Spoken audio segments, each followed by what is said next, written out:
Conferencia, la conferencia número 27 de psicofisiología esotérica o arquitectura humana, fue dictada por el maestro Israel Rojas Romero el día 31 de octubre de 1980, hace 41 años. Parece que fue ayer.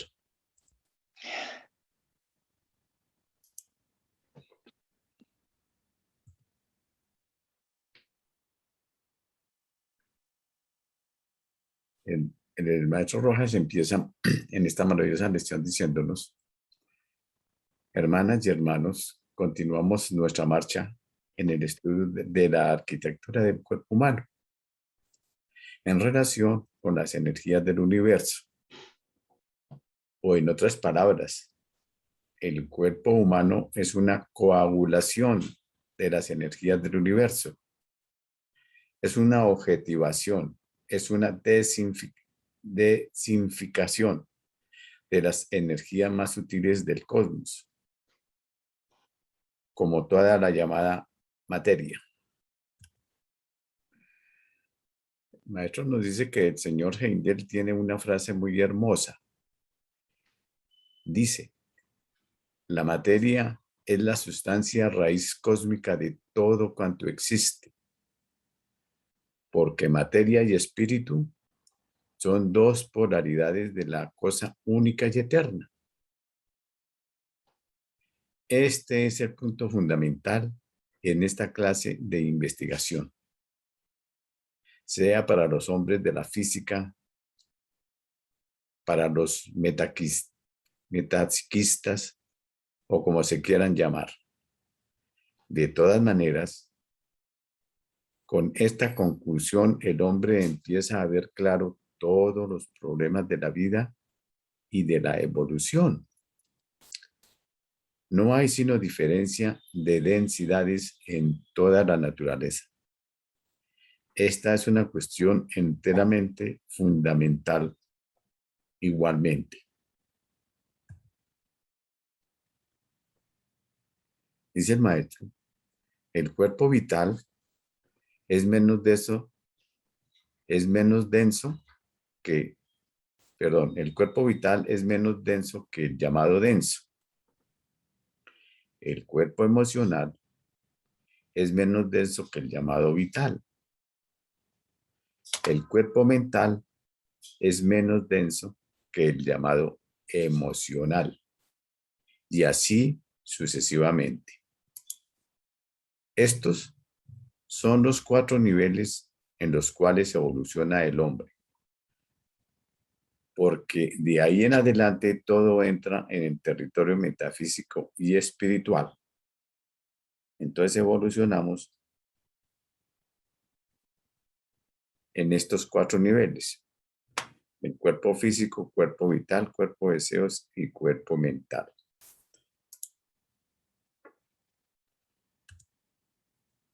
En la evolución del feto, los embriólogos ven únicamente estas 2 energías, pero dependiendo de 2 puntos básicos: la médula oblonga y la cola de caballo.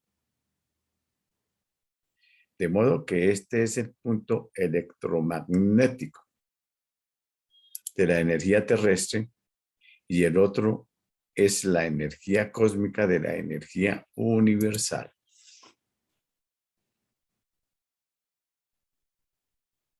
Ya vimos en el pasado que en la médula oblonga existe un anillo. Ese anillo corresponde exactamente al óvulo materno, y se inserta en él la médula oblonga, que corresponde exactamente al espermatozoide. Así que allí está la raíz del cuerpo humano. Se prolonga hacia abajo, para decir hacia la tierra. Pero en el espacio no existe ni arriba ni abajo. Como un árbol, y al final da sus raíces y sus frutos. De modo que el árbol del conocimiento es sencillamente la espina dorsal en la naturaleza del hombre.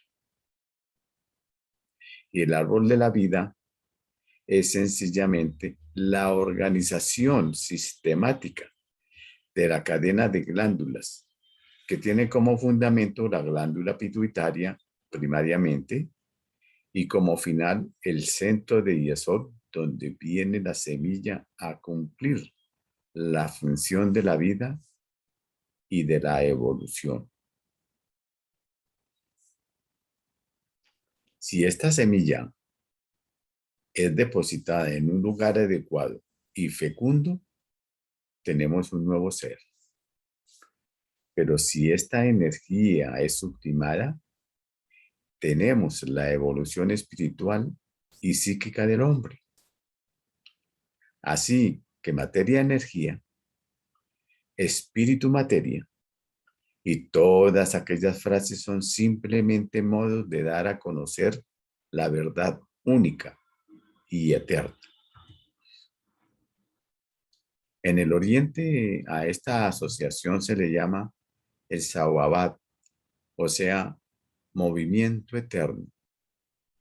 En el lenguaje occidental no existe exactamente una palabra para tal denominación, pero puede denominarse electromagnetismo, porque ni hay electricidad sola, ni hay magnetismo solo. Pensaba en algún tiempo que el magnetismo era un campo per se y que en él no había electricidad, pero resulta que sí hay un campo. Y si se le acerca a cualquier imán una aguja de acero, por ejemplo, instantáneamente le induce. Luego ese campo es movimiento, es electricidad, mientras que el punto central, que en este caso sería la cuerda axial, sería el núcleo del electromagnetismo. De modo que son términos que se están adecuando a las necesidades de la ciencia llamada física o a las necesidades de la ciencia llamada metafísica. En nuestros estudios hemos llegado a la conclusión de que el fuego es la raíz por excelencia de todo poder y de toda energía. Y una de las búsquedas tremendas del hombre es saber dónde está el fuego en la naturaleza humana. Pues el fuego en la naturaleza humana circula sencillamente por el cordón axil, es decir, por aquella cuerda que está coparalela al aparato digestivo del embrión y que hay dos polos, uno de radiación psíquica en la médula oblonga y la inducción de experiencias a través de los sentidos, y otro, la cola de caballo, donde se irradian las energías fisiológicas y, psicofisiológicas de la naturaleza del hombre. Es el polo positivo y negativo de aquella energía. Uso la palabra negativo, dice el maestro, muy convencionalmente, porque jamás me ha gustado esa palabra. Muy inadecuada, por cierto, porque negativo es lo que no hace nada. Y la fuerza llamada negativa es el poder de la inducción por excelencia, mientras que la llamada positiva es el poder radiante por excelencia. Entonces, he preferido llamarlo poder radiante y poder inducente. que induce la energía del universo.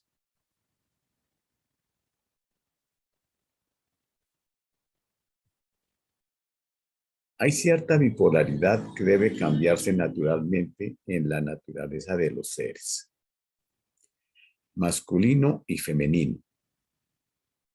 La mujer tiene su polo positivo en el cerebro y su centro receptivo en su aparato generativo. El hombre es a la inversa.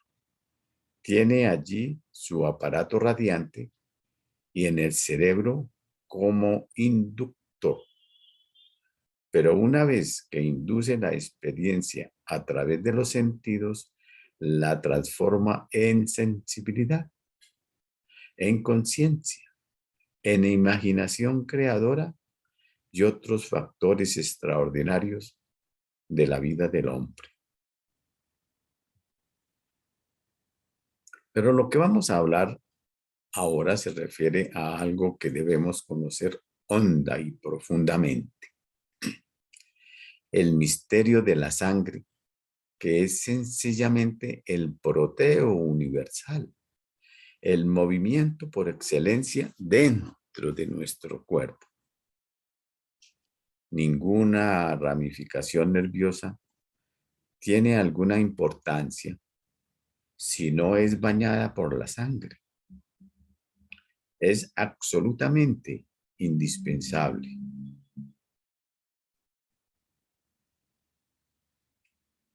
Dicen que el cerebro del hombre, los que han observado este fenómeno, tiene solo 7 segundos de acción sin sangre, pero es por el calor que le quedó como remanente.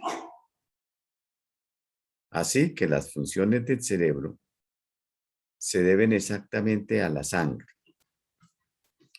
Las funciones del aparato digestivo se deben exactamente a la sangre. Las funciones del corazón, sangre. Las funciones pulmonares, sangre. La reproducción, sangre. Y todo sangre. Así que la sangre es el gran proteo universal.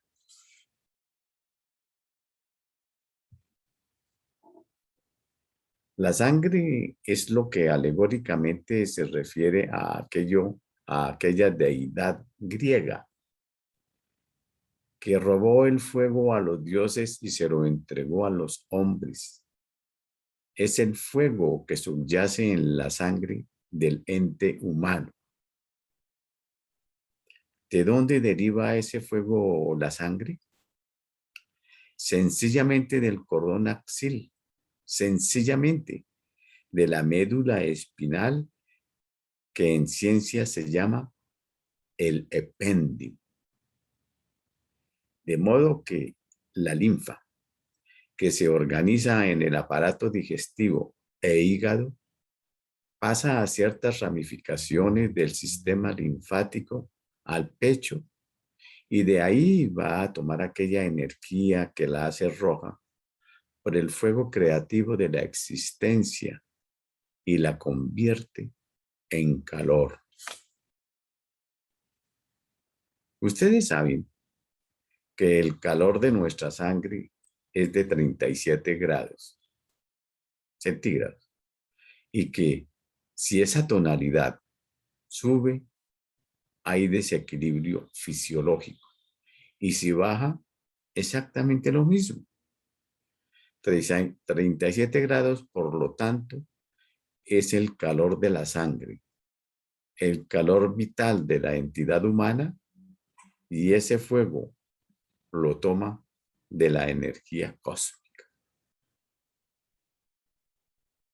Pero de la energía cósmica, ¿dónde?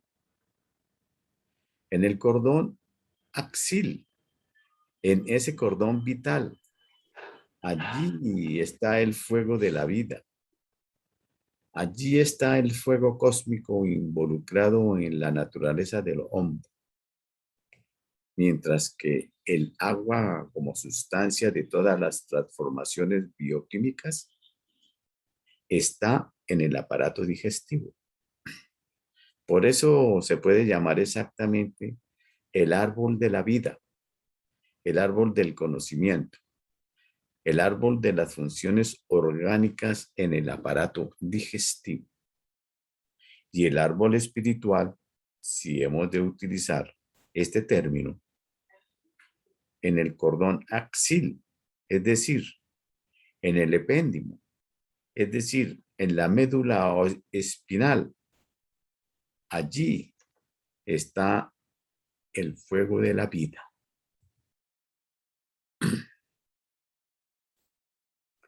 Todas las funciones del cuerpo dependen de aquella energía. Todo el poder universal depende en la naturaleza del hombre de ese fuego que tiene su punto matemático de origen en el cuarto ventrículo y su aparato de función en el coxis. Pero hablando en el lenguaje de la ciencia, en la cola de caballo. ¿Por qué se llama cola de caballo? Porque las ramificaciones nerviosas son muchas. Entonces, parece la cola de un caballo.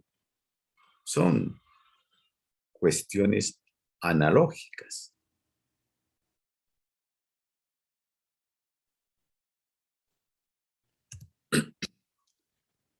De modo que la sangre tiene allí un calor inmenso, tanto que el médico, para saber la temperatura del cuerpo, pone su aparato de medición en la esfera anal o en la boca. En la boca porque está próximo a la médula espinal y abajo porque está en relación directa con las ramificaciones nerviosas. ¿Y qué produce este calor? La sangre, exactamente la sangre. La sangre, dicen todos, es un líquido muy especial. La sangre es la función del fuego universal en la naturaleza del hombre. Es fuego ardiente y puro.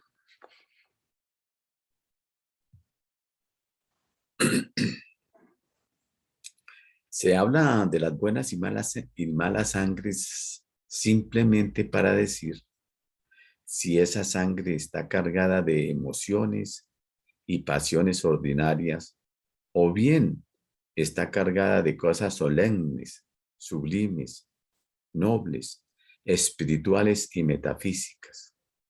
Así que es un verdadero prodigio aquello. La linfa.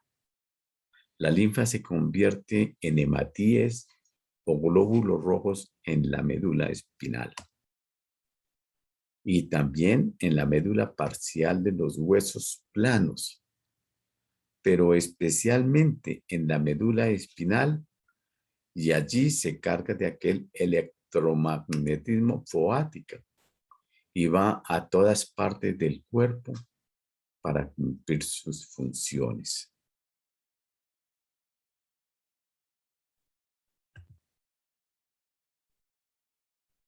A mí siempre me parece, dice el maestro, a mí siempre me parece asombrosamente negativa, usando esta palabra muy convencionalmente de la inteligencia humana, preguntando todavía si hay un Dios.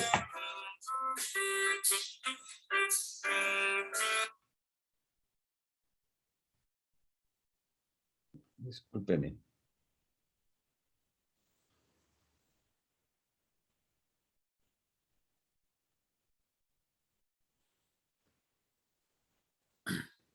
A mí siempre me parece asombrosamente negativa, usando esta palabra muy convencionalmente de la inteligencia humana, preguntando todavía si hay Dios,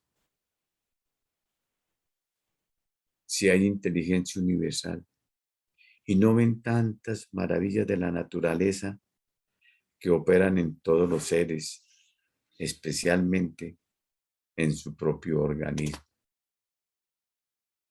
Voy a volverlo a repetir. Dice el maestro, a mí siempre me parece asombrosamente negativa, usando esta palabra muy convencionalmente de la inteligencia humana, preguntando todavía si hay Dios, si hay inteligencia universal, y no ven tantas maravillas de la naturaleza que opera en todos los seres, especialmente en su propio organismo. Introducimos a través de la boca frijoles, garbanzos, papas, y de eso no sabemos nada más. Después, aquello se convierte en linfa. La linfa va al cordón espinal y recibe la energía cósmica y se convierte en los hematíes o glóbulos rojos, que son la vida de todo el organismo. Esa es la corriente de la energía cósmica. Es el Fojat de los orientales. Pero entre nosotros es sencillamente el fuego que hace posible todas las actividades de la inteligencia, de la sensibilidad, de la conciencia y de todo lo demás diferenciado. Mientras que el sistema nervioso recibe el calor de la sangre, puede operar funcionalmente. Si no recibe el calor de la sangre, es completamente pasivo y relativamente inerte.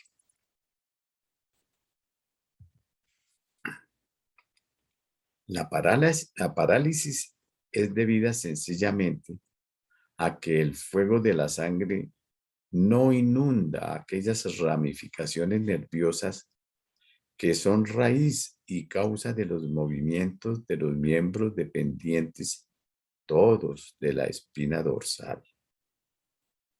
Ustedes saben que en la espina dorsal ya estamos advirtiéndolo demasiado y ustedes lo saben mejor, que en la espina dorsal se forman los hematíes o glóbulos rojos, que esa es la vitalidad por excelencia circulando en todo el cuerpo, que es el cuerpo subjetivamente emocional, subjetivamente cósmico, el Fojat de los orientales exactamente. El corazón no es más que un distribuidor de aquella energía, pero aquella energía radica exactamente en la médula espinal.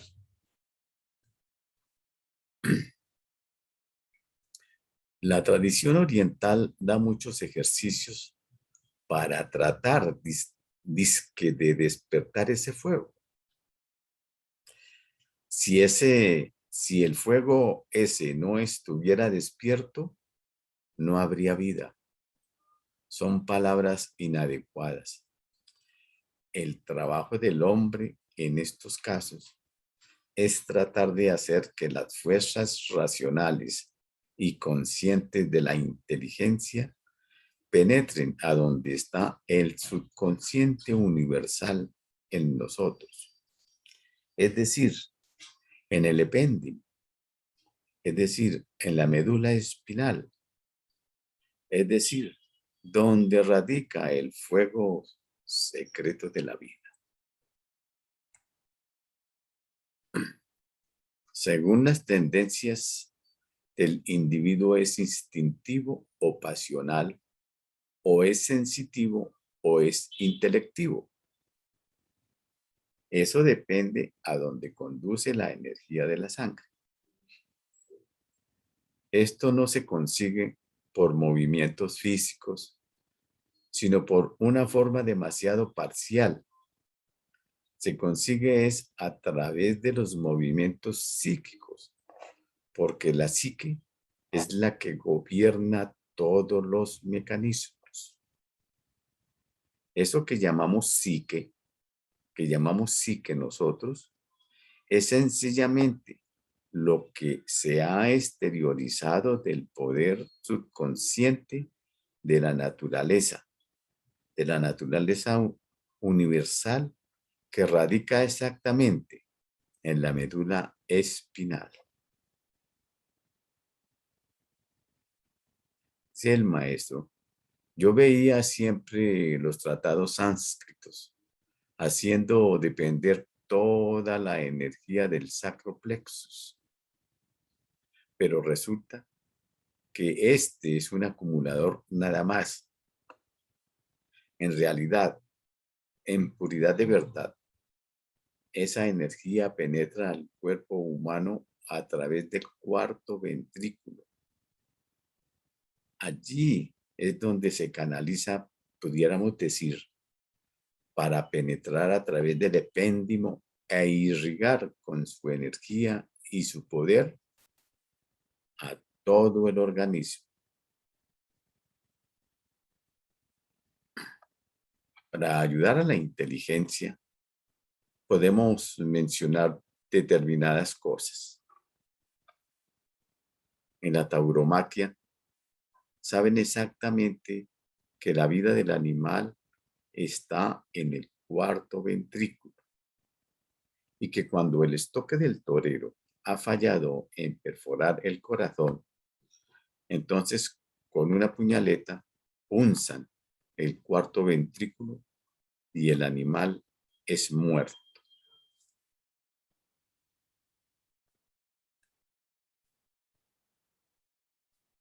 Dos puntos hay que no se pueden tocar sin causar la muerte. Uno de ellos es el cuarto ventrículo y otro es el plexo solar. Una puñalada que un hombre le dé a otro en esa zona del vientre. Si no toca el plexo solar, el sujeto sigue viviendo. Pero si llega a tocar el plexo solar, es automáticamente muerto.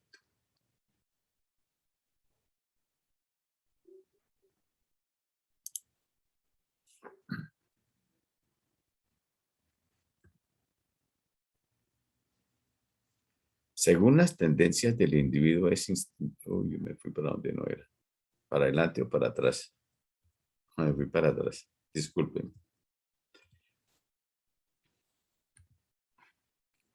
Se habla mucho del aliento de la vida. ¿Dónde nace realmente el aliento de la vida? Pues nace en el cuarto ventrículo. De modo que el cirujano puede aplicar por el lado externo su bisturí, presionar sobre la zona e inmediatamente se paralizan el corazón y los pulmones, porque el aliento de vida nace allí exactamente. Y es donde la energía cósmica penetra en el hombro, en el microporosopus. Y ese calor es el que viene a generar los hematíes o glóbulos rojos, que se distribuyen a través de todo el cuerpo para producir todas las actividades nuestras. Esa es verdaderamente la alta ciencia de la vida, del conocimiento, la verdadera penetración en los misterios de la ciencia, en la naturaleza diferenciada del cuerpo humano. Los cabalistas llaman al hombre un microprosopus, como imagen del macro. Eso está muy bien para la inteligencia. Pero la realidad no es esa. La realidad es que el macro y el micro son solamente las dos polaridades de la causa única y eterna. Llamamos micro el aspecto puramente formal de la sustancia y llamamos macro la energía. Y la energía radica en la médula. De allí va a través del canal epéndimo a todas las partes del cuerpo.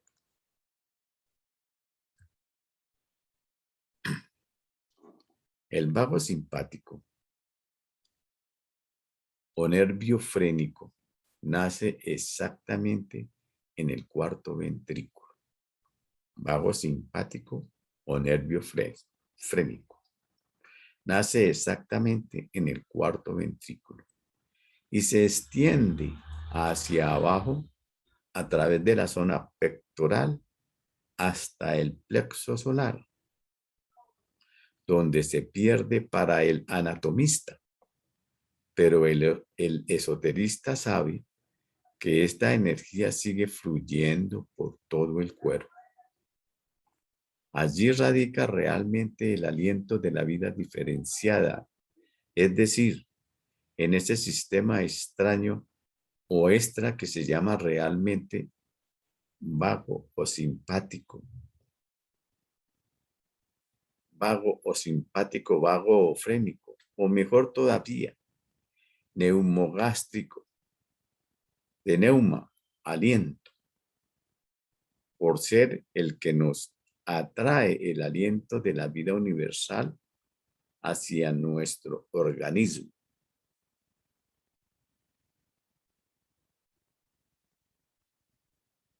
Y eso se ejercita. Esa función se cumple gracias al calor de la sangre, gracias a algo que he preferido llamar calor vital antes que cuerpo vital, dice el maestro, porque no es un cuerpo, es una energía cuyos puntos de referencia están exactamente en la espina dorsal.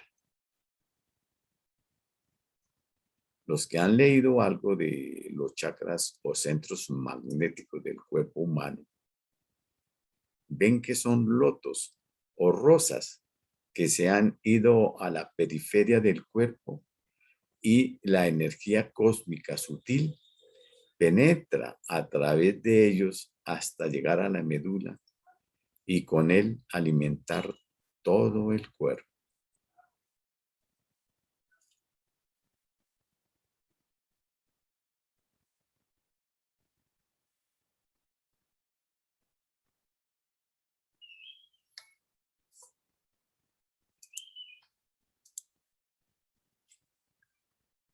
La diferencia que hay entre los grandes seres y nosotros es que ellos son autoconscientes de ese movimiento y saben dirigirlo con la finalidad que les es peculiar en un momento dado. Y nosotros somos inconscientes de eso. De modo que la evolución consiste en convertir consciente lo transconsciente. Ahí está la gran batalla del hombre. A eso vinimos. De modo que la evolución consiste en convertir en consciente lo transconsciente. Ahí está la gran batalla del hombre. Y esa energía que hace posible esa función es el calor vital de la sangre, que la extrae del fuego cósmico que está radicado en el hombre, exactamente en la médula espinal.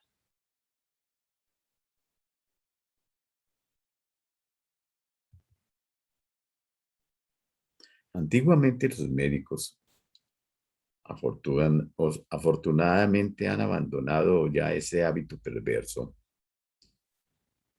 Los médicos sacaban el líquido cefalorraquídeo y desde el punto vertebral hacia abajo, hablo del microprosopus, o sea, del hombre, ya no había más vitalidad hasta que no se recuperara el líquido cefalorraquídeo, porque este es el instrumento que hace posible la elaboración de los glóbulos rojos de la sangre. Y esa es una quinta esencia de la sangre que entra a través de los presos de los plexos coroides y penetra en los ventrículos primero, segundo, tercero y cuarto, donde real y positivamente penetra en la médula para hacer posible la vida. Este es el gran conocimiento de la ciencia. Por eso, la sangre ha sido usada infortunadamente en la magia negra. Le quitan la sangre a una persona y a través de ella ejercen su influencia psíquica para perjudicarla tremendamente. Hoy en el mundo, a pesar de lo que ustedes puedan suponer, se practica la magia negra abiertamente. Se hace la transferencia de sangre de una persona hacia otra, hasta cierto punto. La primera, si tiene educación psíquica, por algún tiempo puede mandar en la otra. Afortunadamente no se posee este conocimiento. Hay además cuestiones sumamente graves. Dice el maestro, conocí un problema tremendo. Una chica de familia sana. No hay mucho que hablar de la sociedad, porque la sociedad la hace la platica, la plata. Una chica relativamente sana. La llevaron a una clínica y tuvieron que aplicarle sangre. Le aplicaron sangre y después, cuando se recuperó, se volvió una mujer loca del bajo mundo. ¿Cuál era la causa? Que la sangre que se le inyectó, se le introdujo, era de una muchacha del bajo mundo. Piensen ustedes todo lo que sucede con estas cosas. La humanidad anda mal. Se le tiene demasiado miedo a la muerte.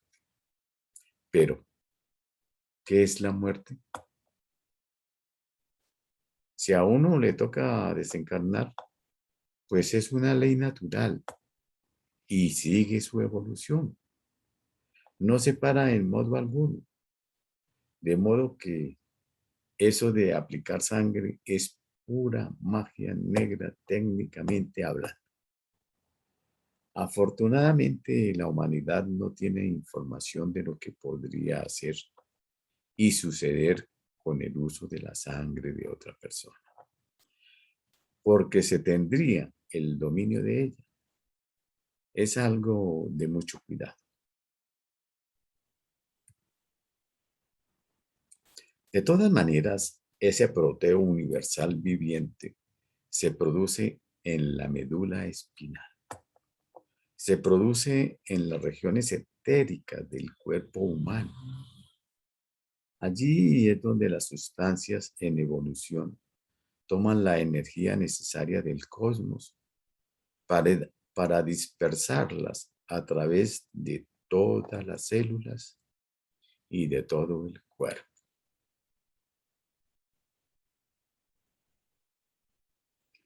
Si me toco mi dedo y tengo la sensación de él, es porque allí hay sangre.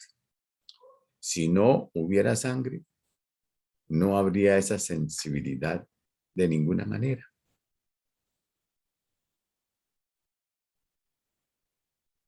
Si mi cerebro trabaja para cumplir la función de transmitir los conocimientos que he venido más o menos aprovechando a través del tiempo, se hace por la sangre que inunda el cerebro. Por eso, después de comer o almorzar, cuando el ego lleva la sangre hacia el aparato digestivo para asimilar bien la nutrición, No debe el ser humano leer, no debe el ser humano escribir, ni nada de aquellas cosas. Inmediatamente viene una alteración. Eso me consta personalmente. No se trata de ninguna creencia. Se trata de hechos completamente experimentales. Mi observación me ha permitido comprender que después de hora y media, más o menos, cuando ya uno puede ocuparse de actividades físicas, psíquicas, enérgicas, después de haber ingerido alimento. No olvidemos, más o menos hora y media después de estas actividades. ¿Cuál es la sustancia que utiliza ese proteo universal? Pues la hematita, es decir, una sustancia a base de fierro. El fierro es una polarización de la energía de Marte y Marte es el que da el color a la sangre y es también el centro de la bilis. Por eso la bilis es ardiente y es una secreción fluida de sustancia que va a dar calor al aparato digestivo para que cumpla debidamente su función.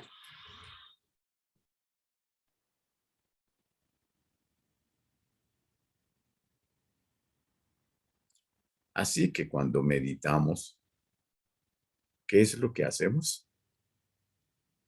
Llevar al centro magnético nuestro objetivo meditativo. Perdón, vuelvo a leer. Así que cuando meditamos, ¿qué es lo que hacemos?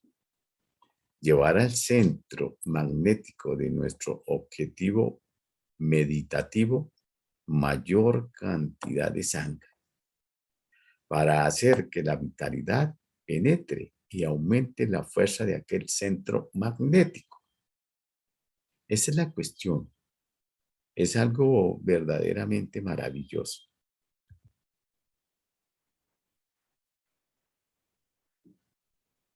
De modo que después de eso tenemos el aparato maravilloso de la vida orgánica, que son las glándulas.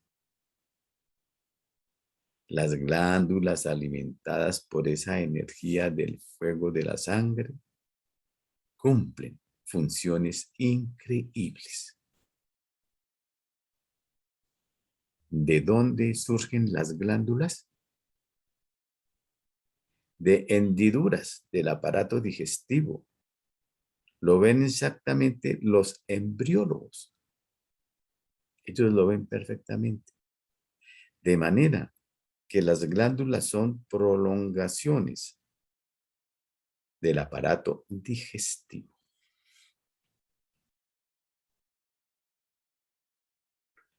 Y en esta gráfica tenemos y vemos que esas glándulas, el hígado, el páncreas, la tiroides, la próstata, la paratiroides y la timo. Bueno, eso ya lo sabemos. Vamos a dar una imagen idea para comprender esto. Este es el tubo digestivo. El maestro dibujó un gráfico en el tablero y dijo, aquí hay ciertas hendiduras que se abren paso hacia las glándulas. Entonces, las glándulas nacen rigurosamente del aparato digestivo. Lo ve el biólogo en la vida del embrión.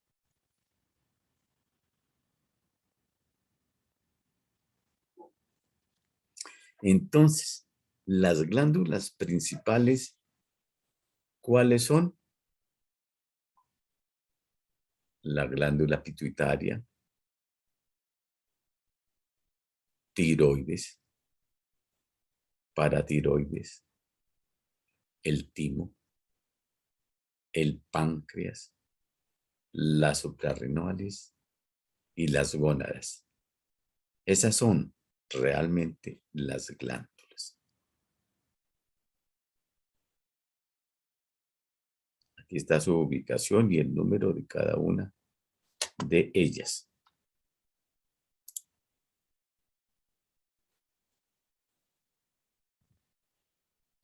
La pineal, dice el maestro, no es una glándula.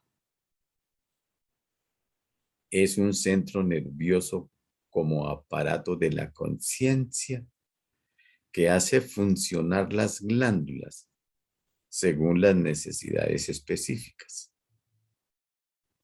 Por ejemplo, un hombre ve el atractivo y la seducción que una mujer provoca en su naturaleza y entonces lanza la imagen sobre la glándula pituitaria y ella suelta todas sus hormonas para cumplir la posible función de la reproducción.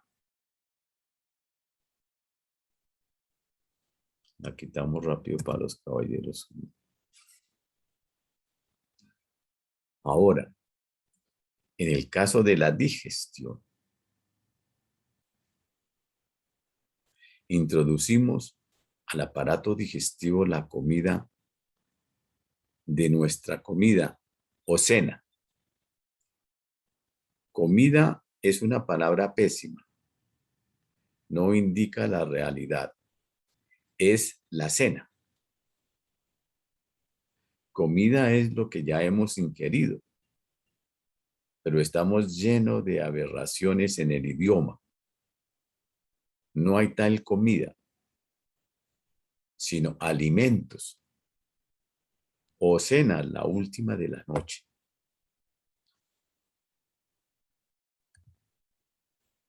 Así que almorzamos e inmediatamente la imagen del cuerpo pineal del aparato digestivo en forma subjetiva, por ahora, manda ese mensaje hacia el páncreas y él empieza a cumplir la maravillosa función de asimilar y eliminar, y así sucesivamente.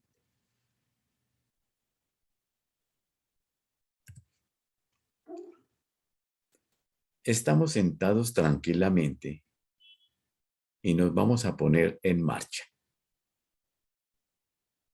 Entonces, inmediatamente la imagen del cuerpo pineal activa la secreción de las suprarrenales. Entonces aparece una sustancia que se llama adrenalina que excita el corazón y el cerebro para cumplir la función específica de caminar, de pensar, de actuar.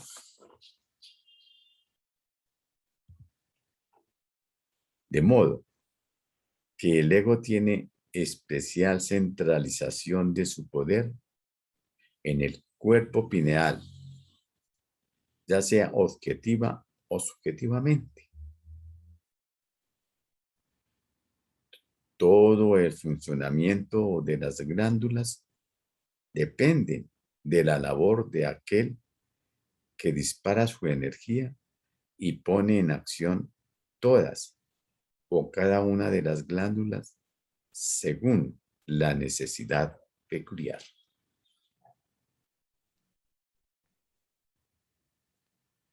Por ejemplo, dice el maestro, yo voy a hablar, a exponer mis ideas, pensamientos, sentimientos, investigaciones que he realizado. E inmediatamente mi ego manda una gran cantidad de energía hacia la glándula tiroides. Ella se llena de sangre, calor vital, que viene de la médula espinal. Y entonces viene la posibilidad de ejercitar a través de la palabra el poder del lenguaje. Y así, sucesivamente. Así que la glándula tiroides es la glándula por excelencia de la personalidad, porque nosotros exteriorizamos la personalidad sobre todo a través del lenguaje. Son glándulas del funcionalismo del tronco, la timo, el páncreas, las suprarrenales y las gónadas. Son glándulas de tipo psíquico, la pituitaria, y es un eslabón entre el cerebro y los aparatos generales que hemos mencionado. La glándula tiroides, esta tiene dos polaridades admirables. Es extraordinaria esta glándula. Quiero volver a repetir esta segunda parte. Dice, son glándulas del funcionalismo del tronco, la timo, el páncreas, las suprarrenales y las gónadas. Son glándulas tipo psíquico, la pituitaria, y es un eslabón entre el cerebro y los aparatos generales que hemos mencionado. La glándula tiroides, esta tiene dos polaridades admirables. Es extraordinaria esta glándula.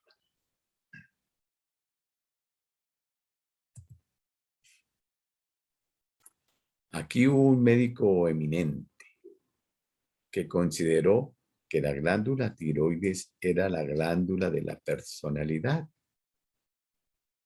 Era la glándula de la fortaleza psíquica, porque para expresar una verdad o encarar la mentira y el engaño con que nos quieren seducir, hay que utilizar aquella energía. Y el que no posee esa energía se doblega ante las circunstancias. Es incapaz de actuar.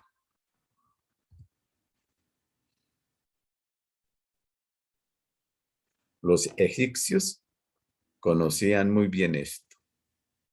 Y entonces ellos hacen emerger una serpiente de aquí hacia el pecho, donde está el corazón y la glándula tiroides.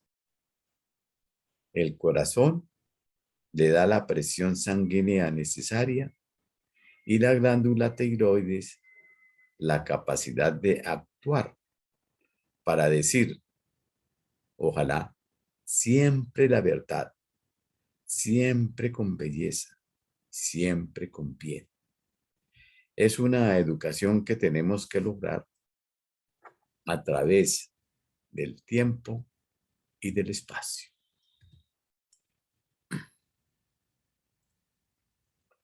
Cuando un hombre va a hacer un esfuerzo extraordinario, viene la imagen sobre las glándulas suprarrenales, las cuales segregan la energía que le permite al hombre utilizar el corazón y su cerebro, la adrenalina, y así sucesivamente.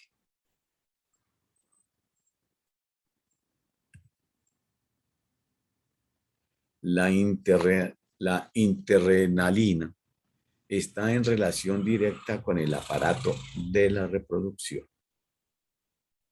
Entonces, cuando la imagen de la función concerniente a la reproducción se opera, la pineal lanza la imagen que tiene la experiencia de las edades, de la raza, de la especie a través del tiempo. Y entonces las glándulas cumplen esa maravillosa función.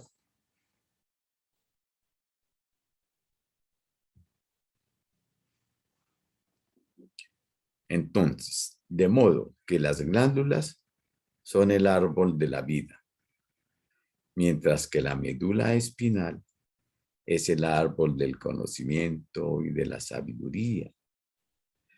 Pero el uno manda en el otro y así correlativamente.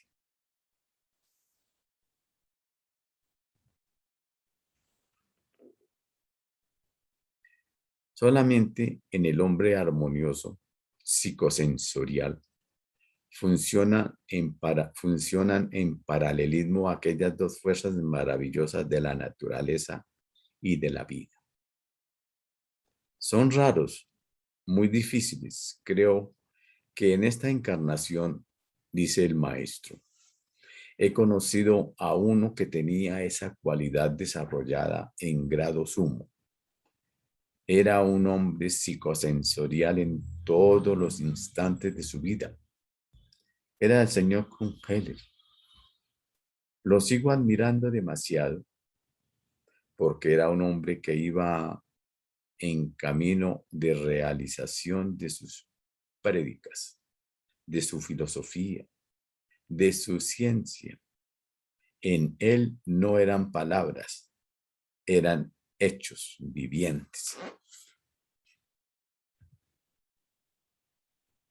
Gozaba plenamente al contemplar la belleza de una mujer, al contemplar la salida del sol. Penetraba con su inteligencia el conocimiento de la filosofía en grado verdaderamente maravilloso. Y vivía una vida eufórica permanentemente. Era un dínamo de euforia armoniosa, espiritual y metafísica, inteligente y sabia en todos los momentos de su vida. ¡Qué hombre! Maravilloso era el señor Heller.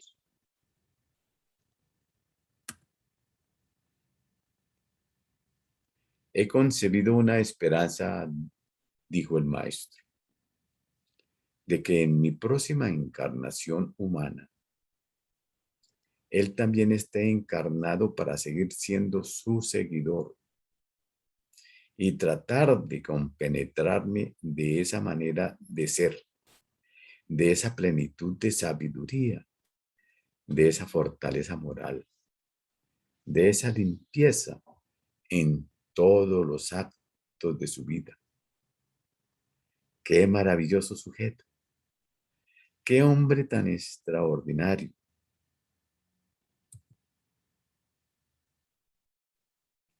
Pero cualquiera de ustedes me preguntará,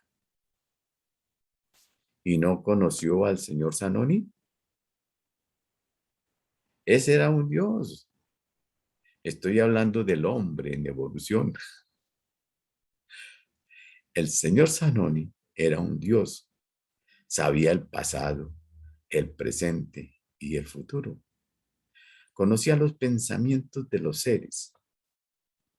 Lo probó a través del tiempo. Levitaba materia con una sola palabra. Curaba a enfermos con una sola palabra. Ese era un dios. Por eso no lo tengo en cuenta. Estoy hablando del hombre en superación, del hombre en camino de ir realizando y actualizando los poderes de la vida universal en su propia naturaleza, para servir los motivos del bien general de la humanidad, ya fuera en el campo metafísico o en el campo social y físico. Un hombre verdaderamente extraordinario, increíble, un hombre que yo no tendría palabras para elogiarle, porque cada vez que pienso en él, me lleno de ambrosía. En días pasados, hacía no menos 20 años, en días pasados, hacía no menos 20 años, no leía su obra, Iglesia Gnóstica. Abrí esporádicamente una página cualquiera. Leí un párrafo y cerré el libro. He pasado por encima de este libro sin darme cuenta de su contenido, de su magnitud, de su grandeza. es el hombre, decía él, la energía psicogenésica de la creación hecha sustancia y vida para hacer posible que el hombre pueda crear en dos planos. En el plano de las formas a través de la generación y en el plano del sentido a través de la espiritualidad y a través del lenguaje. Puede exteriorizar todo lo que sabe, piensa y siente.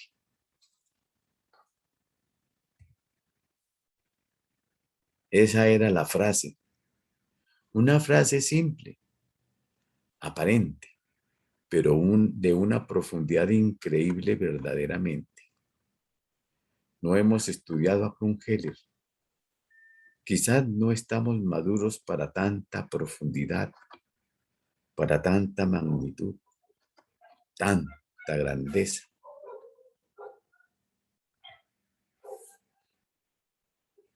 Recuerdo mucho un elogio sabio que le hizo Luis Enrique Osorio cuando estaba él dictando conferencias en el Teatro Municipal, aquí en Bogotá. En el Teatro Colón hay un psicólogo, el doctor Adón. No es ese que conocemos, sino otro. Es un sirio libanés. Es admirable que los jóvenes vayan a escucharlo. Es un hombre entusiasta, optimista. Es un hombre estilo Marley. Recomiendo a los jóvenes que vayan a escuchar al doctor Adón. Otra cosa es que el doctor Krumheller, que está hablando en el Teatro Municipal, en su verbo elocuente bailaban todas las ciencias. Eso es saber apreciar a los hombres. Eso es saber entender la naturaleza de las personas. En su verbo elocuente bailaban todas las ciencias. Jamás se me pudo olvidar esta frase tan bella de Luis Enrique Osorio, que logró comprender la magnitud del hombre que hablaba en el Teatro Municipal. Alguien odiaba todo lo que fuera la palabra Rosacruz, pero lo indujeron a ir a escuchar a ese hombre, diciéndole que no era de la escuela Rosacruz, sino que era alemán. Y él adoraba a los alemanes. Cuando salieron por la puerta, le dijo el amigo, ¿te gustó mucho el orador? Dijo, ah, sí, es que es un alemán. Y él le dijo, sí, es un alemán que lleva en el corazón la rosa y la cruz. Y el otro le contestó, puede ser el diablo, pero es grande, porque él, pero es grande, pero es muy grande, porque a él le chocaba la palabra rosa cruz.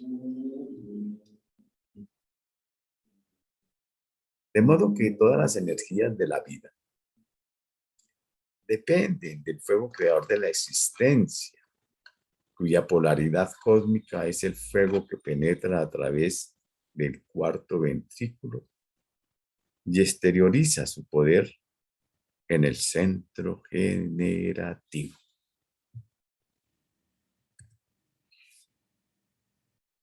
Y luego, la fuerza relacionada con el árbol de la vida, con la exquisita sensibilidad, con la armonía, con la belleza, que está en relación directa con la sensibilidad estética del hombre,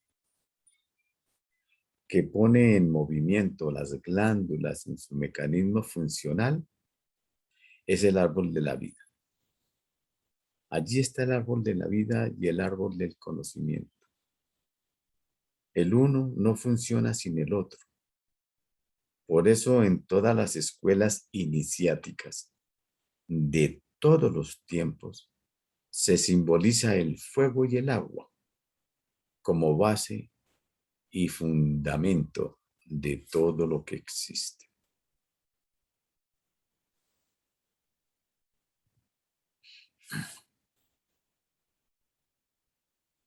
Esta sangre nuestra es el proteo universal. Y esto fue lo que robó Prometeo para entregárselo a los dioses. El fuego de la espina dorsal para pasarlo a los mecanismos funcionales del sistema del árbol de la vida llamado cadena glandular. El señor Heller dice que si desarrollamos la cadena glandular, inducimos gran cantidad de energía cósmica, pero la energía cósmica está omnipresente en la naturaleza del hombre, en la médula espinal. Allí está el fuego de la vida y en el otro lado está el agua de la existencia. El uno representa la feminidad de la naturaleza y el otro la masculinidad de la misma. Y de la armonía de esos contrarios dependen todas las actividades de la naturaleza humana. Entonces, hermanas y hermanos, hasta aquí esta maravillosa lección de nuestro querido maestro Israel Rojas Romero.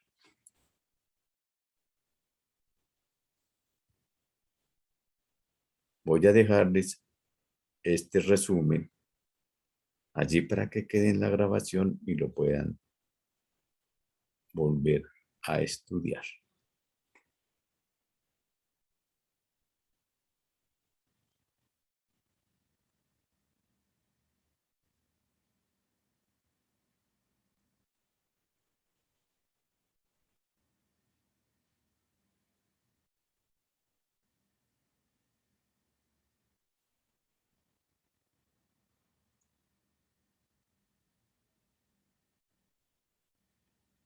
Entonces recordemos que el cuerpo humano es una coagulación de las energías del universo.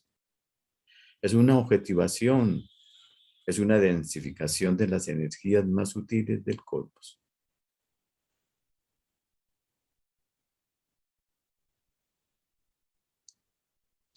La materia es la sustancia raíz cósmica de todo cuanto existe, porque materia y espíritu son dos polaridades de la cosa única y eterna. No hay sino diferencia de densidades en toda la naturaleza.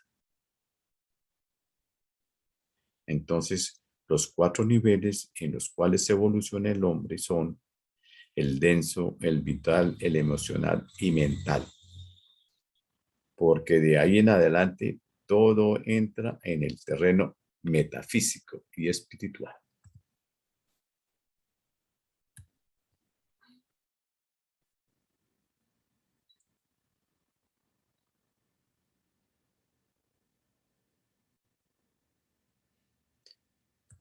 Bueno, esto que sigue es realmente lo que acabamos de escuchar, pero lo dejamos allí como cada uno considero que todos tenemos la obra del maestro de la psicofisiología. Allí podemos repasar y volver a ver las gráficas y demás para luego hagamos algo de preguntas y respuestas. Preguntaremos nosotros a todos los hermanos que nos han escuchado. Muchas gracias, hermanas y hermanos.